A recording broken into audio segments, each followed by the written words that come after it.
ఈరోజు వాగ్దానంగా పరిశుద్ధ గ్రంథాలు తెరిచి కీర్తనలు 115 14వ చరణాన్ని మనం చూస్తే, యెహోవా మిమ్మును మీ పిల్లలను వృద్ధి పొందించును. దేవుని నామానికి స్తోత్రం కలుగును గాక.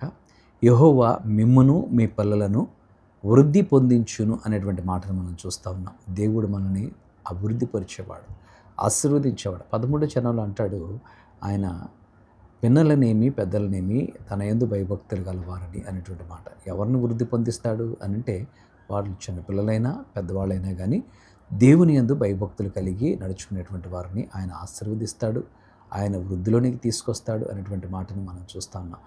దేవుడిని అభివృద్ధి పదంలోనికి నేను నడిపించాలనంటే, దేవుని యందు భయభక్తులు కలిగి చెడుతనాన్ని అసహించుకొని యథార్థ ప్రవర్తనతో నువ్వు నడిచినప్పుడు దేవుడు నిన్ను బలపరిచి నడిపించేవాడుగా ఆయన ఉన్నాడు. అందుకనే భక్తుడైనటువంటి యోహాను గారు గాయితో మాట్లాడుతూ 3వ పత్రికలో ఈ మాటలు తెలియజేస్తాడు. ప్రియుడా, ఆత్మలో వర్ధిల్లుచున్న ప్రకారము నీవు అన్ని విషయాల్లో వర్ధిల్లాలి అని. దేవుని నామమున స్తోత్రం కలుగును గాక.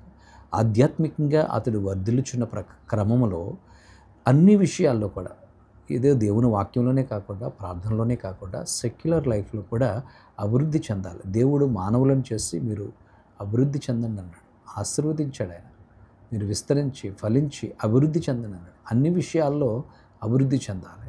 దేవుని యొక్క బిడ్డలు ఎక్కడేసిన గొంగలు అక్కడగా ఉండిపోవడానికి వీల్లేదు. నీవు అన్ని విషయాల్లో అభివృద్ధి చెందుతూ, నీ చదువులో అభివృద్ధి చెందాలి, నీ యొక్క బిజినెస్లో నువ్వు అభివృద్ధి చెందాలి, నువ్వు చేస్తున్నటువంటి వ్యాపారాల్లో అభివృద్ధి చెందాలి. అది దేవుని అభిలాష. అంతేనే కానీ నష్టాల్లో, ఇరుకుల్లో, ఇబ్బందుల్లో ఉండాలనేటువంటిది దేవుని ఉద్దేశం కాదు. దేవునికి నువ్వు అప్పగించుకున్నప్పుడు, ఆయన యందు భయభక్తులు కలిగి యథార్థంతో నడుస్తున్నప్పుడు దేవుడు నిన్ను హెచ్చించి వృద్ధి పొందించేవాడు. అట్టి కృప పరిశుద్ధాత్ముడు మనకు అనుగ్రహించునుగాక. పరిశుద్ధుడా, నీ మాటలు మా మీకులో దీవించండి, నీ సన్నిధి మాతో ఉంచండి. అద్భుత దేవుడివి, ఆశ్చర్య కార్యాలు చేసే గొప్ప దేవుడు గనుక నీ కృపాసన దగ్గర సాగిలపడుచుంటుండగా నీ ఆత్మ నీ సన్నిధి మాతో ఉంచి నడిపించమని యేసయ్య నామమున నడుచున్నాము తండ్రి. ఆమేన్.